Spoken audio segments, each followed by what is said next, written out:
ওং একদন্ত মহাকায় লম্বোধর গজানন বিঘ্ননাশকরণদেব হে রম্য প্রণমাম্যহম।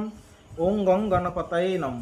অর্থাৎ সামনে 27 তারিখ অবশ্যই কিন্তু গণেশজির বিশেষ পুজো করুন।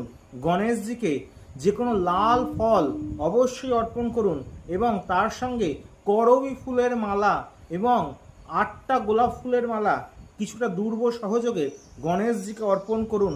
আপনাদের জীবনে আর্থিক শ্রীবৃদ্ধি ঘটে থাকবে কিন্তু এই গণেশ চতুর্থীর পর থেকে। অনেক উপাচার করে কঠিন সমস্যায় যদি এখনও জর্জরিত থাকেন, সামনেই কিন্তু আমার যে চেম্বারগুলো, শেওড়াফুলি চেম্বার, হাওড়া চেম্বার এবং যে আমার যে তারাপীঠে যে নিজস্ব চেম্বার সেখানে এবং যে শিলিগুড়ি মালদা সেই চেম্বারগুলোতে অবশ্যই কিন্তু যোগাযোগ করে নিন, কারণ সমস্যা সমাধানের আরেকটা তিথি কিন্তু এই মহালয়া অমাবস্যা আবার সামনে এসে উপস্থিত হয়েছে। নমস্কার, যোগাযোগ করুন, নিজেরাও ভালো থাকুন, সুস্থ থাকুন, আনন্দে থাকুন। নমস্কার।